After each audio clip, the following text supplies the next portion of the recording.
Hello everyone. Now I am going to explain class 7 science chapter 3rd fiber to fabric. Students, आपको याद होगा कि आपने class 6 में भी fibre to fabric chapter 3rd में ही पढ़ा था, जिसमें आपने डिफरेंट टाइप ऑफ फाइबर्स और फाइबर टू फैब्रिक कैसे बनाते हैं, और आपने एक्टिविटी की थी डिफरेंट फैब्रिक को कलेक्ट किया था नियरेस्ट टेलरिंग शॉप में जाके, और उनके नेम भी राइट किए थे, और आपने एक मैट भी बनाया था इसी के बेस पर। जो फाइबर टू फैब्रिक का प्रोसेस होता है, इसी बेस पर आपने एक मैट बनाया था। अब आप चैप्टर 3rd में क्लास 7th में फाइबर टू फैब्रिक फिर से पढ़ने जा रहे हैं। So our first question, you must be familiar with the following nursery rhymes. Means जब आप नर्सरी में पढ़ते थे तो यहाँ पर कुछ राइम्स दी हैं जो आपको आज भी याद होंगी।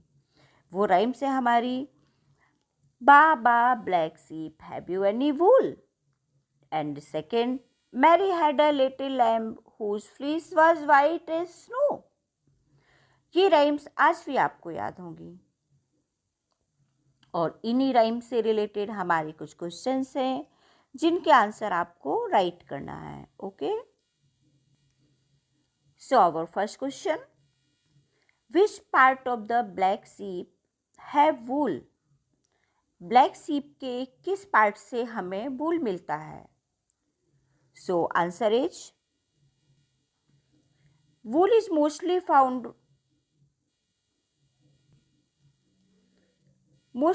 On the sheep's abdomen and back.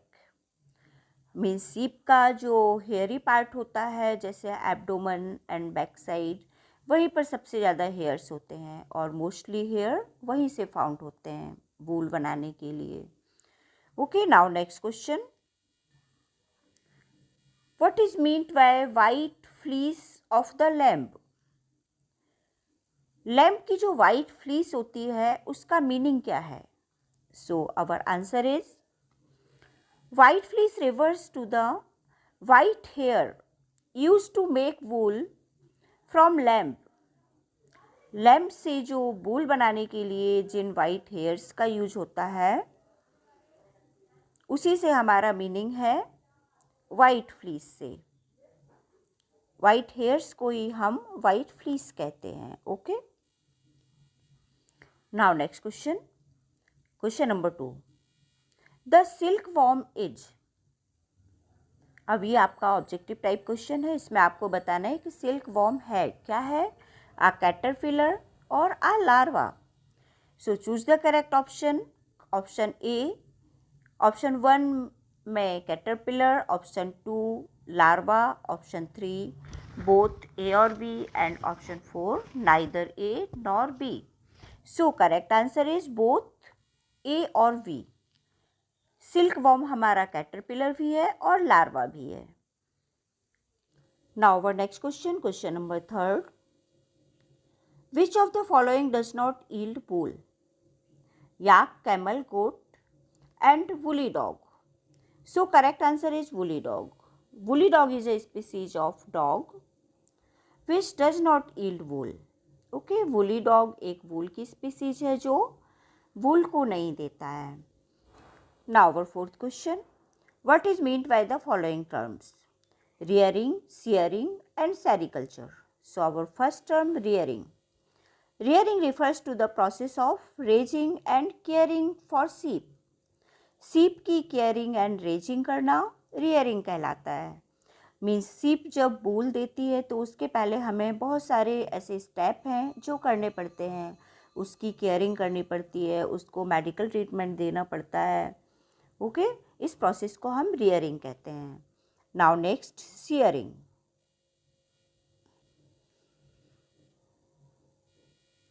Shearing is the process of removing the sheep's fleece as well as a thin layer of skin from its body in order to acquire wool. Shearing is the term for this procedure. Shearing, जैसा कि आप सभी को पता है कि shearing means होता है सेविंग करना। शेयरिंग से हमारा मीनिंग है सेविंग। जिस तरह से सेविंग में हेयर्स को रिमूव किया जाता है, अलग किया जाता है, उसी तरह से सीप के आउटर लेयर में जो हेयर होते हैं, आउटर लेयर स्किन को, थिन लेयर ऑफ स्किन, उनको बॉडी से अलग किया जाता है। इस प्रोसेस को हम कहते हैं सियरिंग। ओके, नाउ नेक्स्ट है हमारा सेरीकल्चर।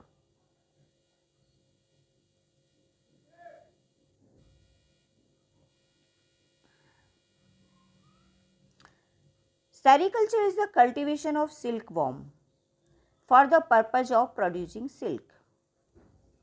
सिल्क सेरीकल्चर वो प्रोसेस है जिसमें सिल्क वॉर्म से सिल्क बनाया जाता है।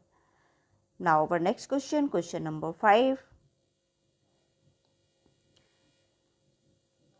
Given below is a sequence of steps in the processing of wool.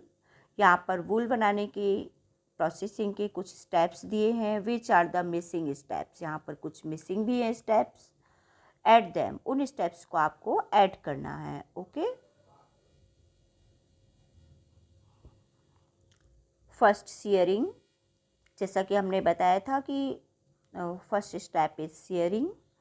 Now second step scouring, second step is scouring, third sorting, and fourth reeling and dyeing।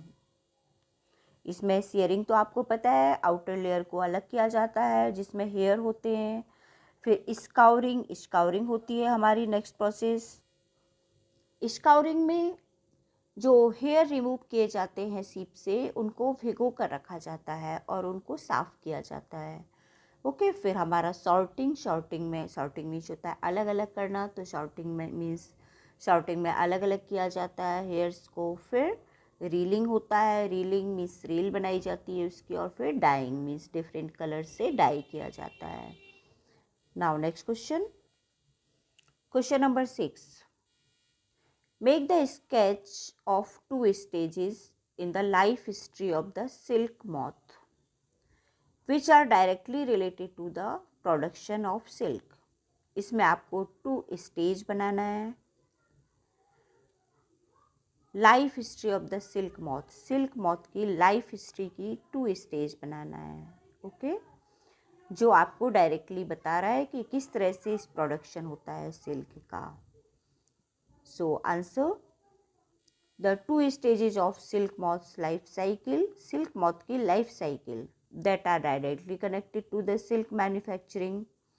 इसमें से first stage है आपकी the caterpillar weaves a cocoon of silk thread around itself, gradually covering itself।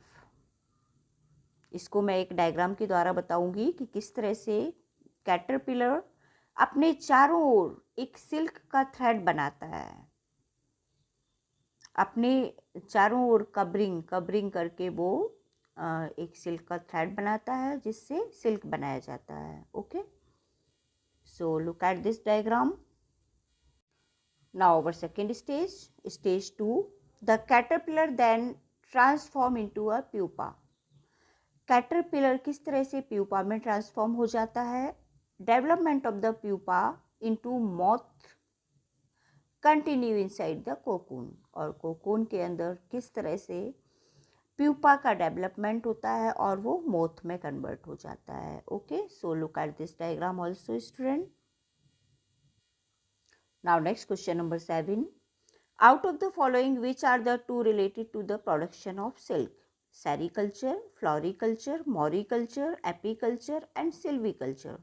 इनमें से आपको बताना है कि कौन सी 2 process silk production of silk से रिलेटेड हैं। सो अब फर्स्ट सेरीकल्चर एंड मॉरिकल्चर, ये दोनों प्रोसेस हमारी प्रोडक्शन ऑफ सिल्क से रिलेटेड हैं।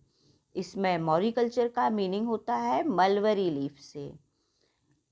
ओके, तो मलबरी लीफ, क्योंकि हमारा जो सिल्क होती है, सिल्क मलबरी लीफ पर ही रहती है, उसी को खाती है, उसी को अपना खाना बनाती है और उसी पर प्रोसेस करती है।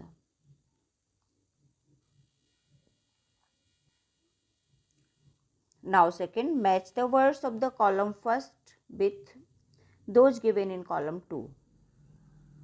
कॉलम 1 से कॉलम 2 को मैच करना है. तो फर्स्ट है हमारा स्काउरिंग. तो स्काउरिंग मीन्स हमने क्या बताया, क्या होता है. Scouring means cleaning sheared skin को क्लियर करना. So our E number.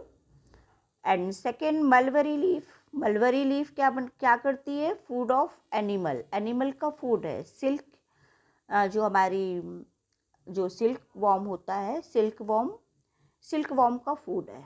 Okay, mulberry leaf. Now third, yak is a wool yielding animal. Yak क्या है, फूल देने वाला एनिमल है. Okay, so yak is a wool yielding in animal. And fourth, cocoon. What is cocoon? Cocoon is a yield silk fiber. Silk के fibre को cocoon बनाता है. Okay. Now our next question. Question number 9.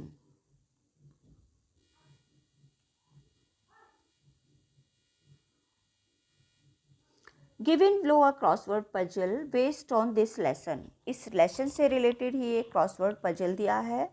Use hints to fill in the blanks. Space with letters that complete the words. यहाँ पर कुछ words दिए हैं hint के लिए, जिनका यूज करके आपको क्रॉसवर्ड पजल को फिल करना है. Okay, so look at this puzzle student. ये पजल है. fill up this puzzle. Now our answer is